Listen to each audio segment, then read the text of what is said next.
Speaker एक transducer है जो इलेक्ट्रिक सिग्नल को साउंड सिग्नल में कन्वर्ट करता है। यदि स्पीकर को आप ओपन करके देखोगे तो आप पता नहीं लगा सकते कि यह साउंड कैसे जनरेट करता है। इसके पीछे की इंजीनियरिंग एक अलग तरीके से काम करती है। यदि बाहर से स्पीकर को देखोगे तो हमारा ध्यान यह बड़ी मैग्नेट ही अट्रैक्ट करती है। यह एक परमानेंट मैग्नेट है।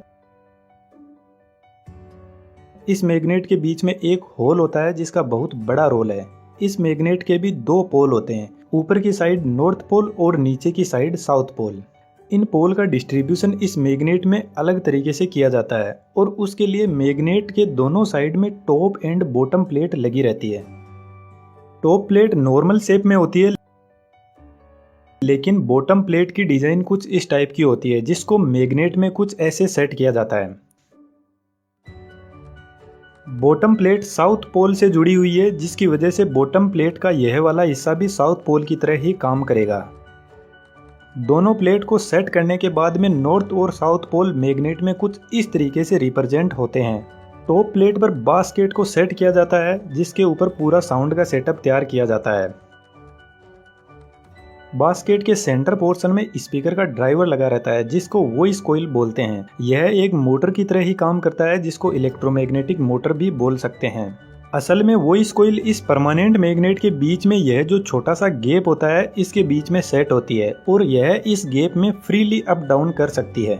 वॉइस कॉइल एक टेम्परेरी मैग्नेट होती है जिसमें जब तक सप्लाई देंगे तब तक यह मैग्नेट की तरह काम करेगी। जैसे ही सप्लाई बंद, इसका मैग्नेटिक फील्ड भी बंद।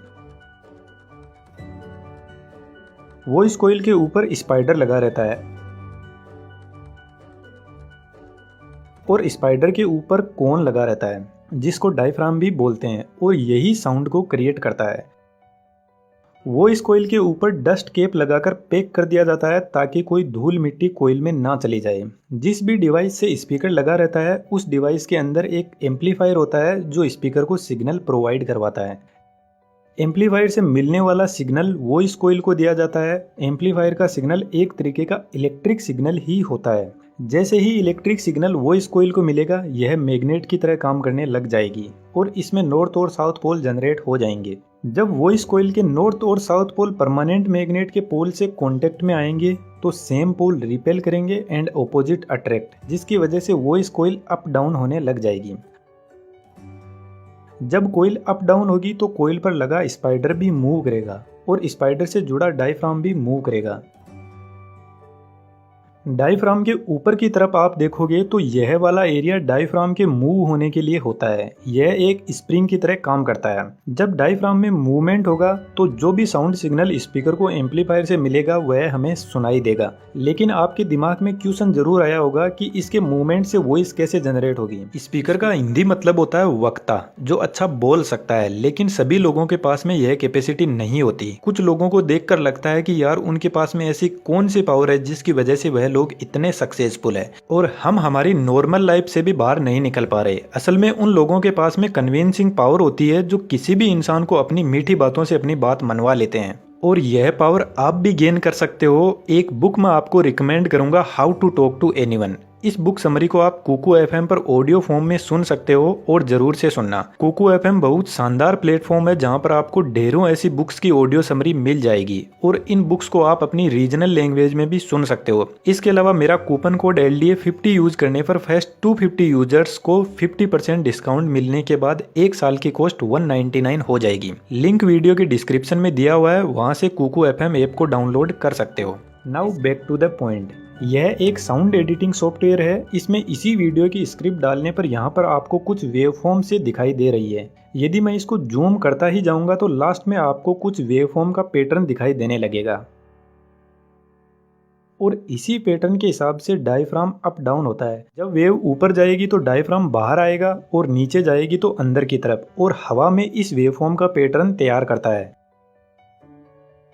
जब डायफ्राम अप डाउन होगा तो एयर के पार्टिकल पर फोर्स लगाएगा और यह एयर पार्टिकल हवा में ट्रेवल करते हुए हमारे ईयर्स तक पहुंचते हैं। लेकिन इस कंडीशन में यह स्पीकर काम नहीं करेगा। यदि ओपन में आप स्पीकर को बजाओगे तो आपको क्लियर वॉइस सुनाई नहीं देगी, क्योंकि जितना डायफ्राम आगे की तरफ जा रहा है उतना ही पीछे की तरफ जा रहा है। तो सेम वेवफॉर्म आगे और पीछे की तरफ दोनों साइड में जनरेट होगी। फ्रंट साइड में वेवफॉर्म पॉजिटिव होगी और बैक साइड में नेगेटिव, दोनों आपस में मिल जाएगी और साउंड जीरो, हमें कोई क्लियर साउंड सुनाई नहीं देगी। और जो स्पीकर का बेस होगा वह तो एकदम ही खत्म हो जाएगा, क्योंकि बेस की लोअर फ्रीक्वेंसी होती है 20 हर्ट्ज की और हम इंसान 20 हर्ट्ज फ्रीक्वेंसी को नहीं सुन सकते, इसलिए हमें सिर्फ बेस सुनाई देता है, बेस स्पीकर से वॉइस नहीं। जो लोअर फ्रीक्वेंसी होती है उनकी वेवलेंथ बहुत ज़्यादा होती है, इसलिए स्पीकर के फ्रंट एंड बैक साइड की लोअर फ्रीक्वेंसी आपस में कैंसिल आउट हो जाएगी और बेस जीरो हो जाएगा। लेकिन बेस के अलावा जो वॉइस होगी उसकी हाई फ्रीक्वेंसी होती है जिसकी वेवलेंथ कम होती है। यह फ्रीक्वेंसी कैंसिल तो नहीं होती है, लेकिन स्पीकर के दोनों साइड में होने की वजह से हमें क्लियर वॉइस भी सुनाई नहीं देती। ऐसा लगता है जैसे एक ही साथ में दो इंसान एक ही बात बोल रहे हैं। यदि स्पीकर को हम किसी एनक्लोजर में बंद कर देते हैं तो बैक साइड की फ्रीक्वेंसी एनक्लोजर में ट्रैप हो जाएगी और हमें सिर्फ फ्रंट साइड की वॉइस ही सुनाई देगी, एकदम क्लियर। लेकिन आज की लेटेस्ट टेक्नोलॉजी के स्पीकर में होल भी होता है, यहाँ पर रेजोनेंट फ्रीक्वेंसी का कंसेप्ट सामने आता है। मेनली इस होल का पर्पज यही होता है कि बैक साइड की फ्रीक्वेंसी भी होल से घूम कर आती है और फ्रंट साइड में ऐड हो जाती है और वॉइस को और ज़्यादा क्लियर बनाता है। दोस्तों, how to talk to anyone book को कुकू एफएम पर एक बार जरूर से सुनना यदि आपको बोलने में हेजिटेशन होती है तो। वीडियो पसंद आया तो बहुत सारे ऐसे ही वीडियो चैनल पर विजिट करके आप एंजॉय कर सकते हो। Thank you.